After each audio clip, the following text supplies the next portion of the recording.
किस तरीके का समा 40 घंटे का यह दौरा है प्रधानमंत्री का, क्या कुछ हलचल? ये देखिए, बिल्कुल हलचलों का दौर शुरू है। अब से कुछ देर पहले जैसे आपने बताया कि एनईसी के चेयरमैन हैं वो न्यूब्रियो हिडो, वो यहाँ से मिलकर निकले हैं और इस वक्त जो मुलाकात चल रही है वो यूनिक्लो के सीईओ के साथ उनकी मुलाकात चल रही है, तदाशी यानी के साथ। और इसके बाद जो महत्वपूर्ण सबसे मुलाकात होनी है वो सुजुकी मोटर्स के यासामू सुजुकी से होनी है। और फिर जिसको कहते हैं ना कि भारत निवेश का इंतज़ार कर रहा है, तो जो भारत की सबसे ज़्यादा स्टार्टअप में निवेश करने वाले सॉफ्ट बैंक के मालिक यहाँ पर उनकी मुलाकात होनी है। और ये मुलाकात इसलिए बहुत महत्वपूर्ण है मासायोशी सन की, क्योंकि इस मुलाकात के ज़रिए और भी बहुत बड़ा निवेश भारत में आ सकता है। आपको पता है कि मासायोशी सन जो है वो भारत में तकरीबन हर दूसरे स्टार्टअप में उन्होंने निवेश किया है। और जो प्रधानमंत्री नरेंद्र मोदी कहते हैं ना कि कई यूनिकॉर्न स्टार्टअप बने हैं भारत में, तो आप ये मान लीजिए कि जितने यूनिकॉर्न स्टार्टअप भारत में बने उसमें से 95% में सॉफ्ट बैंक ने इन्वेस्टमेंट किया हुआ है। तो भारत जो जापान की तरफ उम्मीदों से देख रहा है उसमें एक बहुत बड़ी वजह ये बिजनेस लीडर्स हैं जो भारत में बड़े पैमाने पर निवेश कर रहे हैं। जैसा कि आपको पता है, सुजुकी ने हाल ही में इलेक्ट्रिक कार का प्लांट गुजरात में लगाया है। ये इस प्लांट के जरिए अभी 1-2 प्लांट और भारत में लग सकते हैं, क्योंकि भारत एक मोटर जिसको कहते हैं कि मोटर के क्षेत्र में, ऑटोमोबाइल्स के क्षेत्र में एक बड़ा हब बन सकता है। और उसके लिए जो इंफ्रास्ट्रक्चर है वो लगातार भारत की तरफ से बढ़ाए जा रहे हैं। तो ये बड़े निवेश के ज़रिए भारत की अर्थव्यवस्था में, जो कि दुनिया की सबसे तेज़ी से बढ़ती हुई अर्थव्यवस्था है कोरोना काल के बाद, उस मौके को यहाँ पर भुनाने के लिए प्रधानमंत्री नरेंद्र मोदी जी तोड़ कोशिश कर रहे हैं।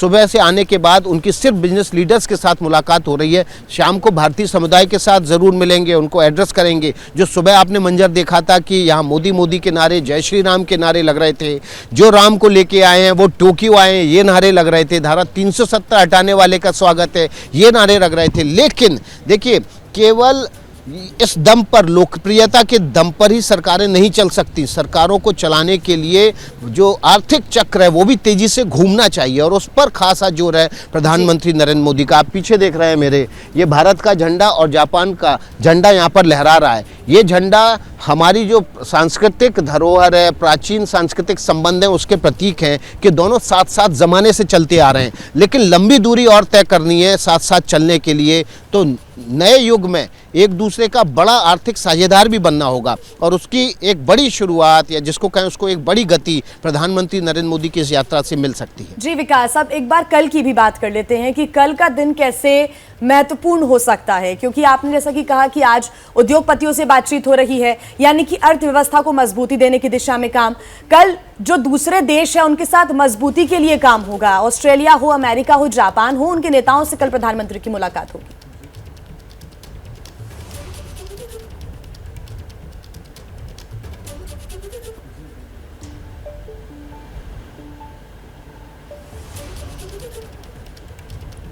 विकास, आपको आवाज आ रही है?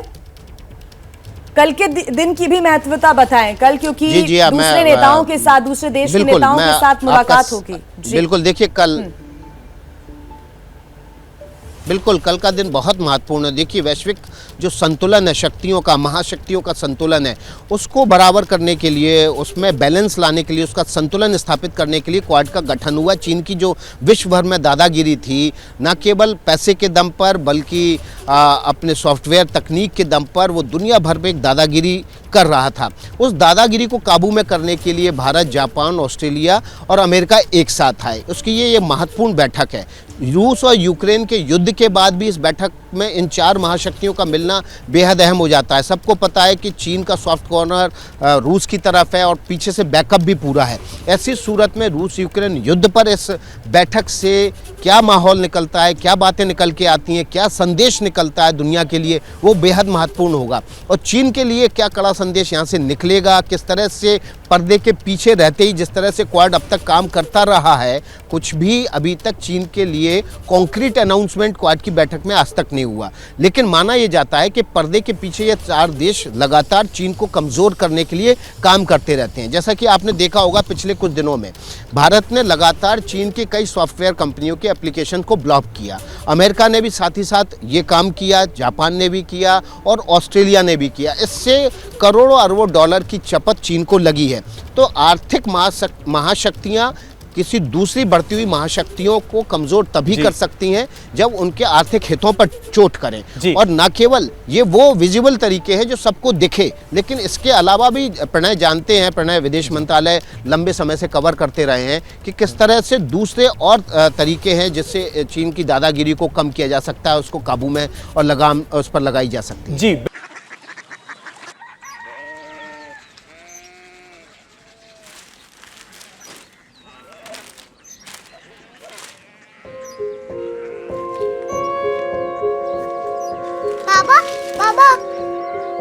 कोरिया सिटी जानी ना।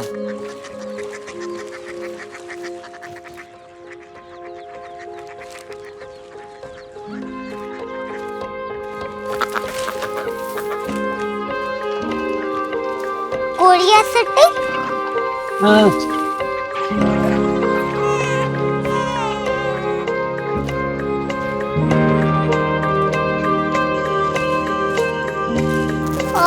कोरिया सिटी कहाँ पे है? शहर अंग्रेजी लगे हैं।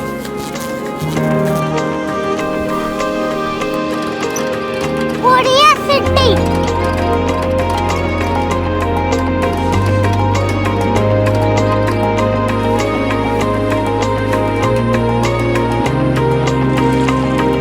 वो बहुत दूर है।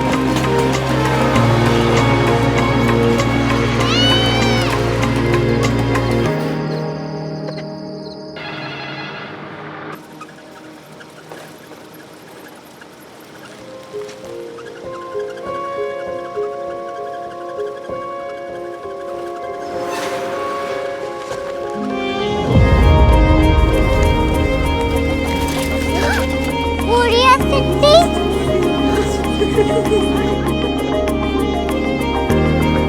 दुनिया को कुछ लोग बड़े होते हैं। कोरिया सिटी कहाँ है? प्रोफेसर साहब को पता होगा।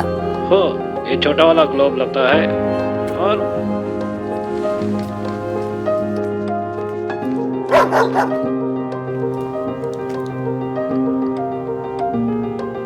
पता नहीं, मेरी बेटी से जाके मिल लो, शायद उसे मालूम हो।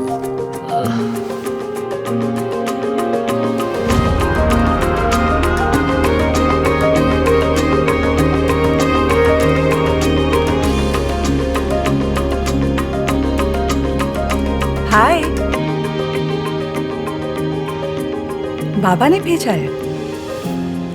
Come here. Korea city Korea city नहीं, क्यूरियोसिटी। वो क्या? That's what brought you here? जो तुम्हें यहाँ तक ले आया। क्यूरियोसिटी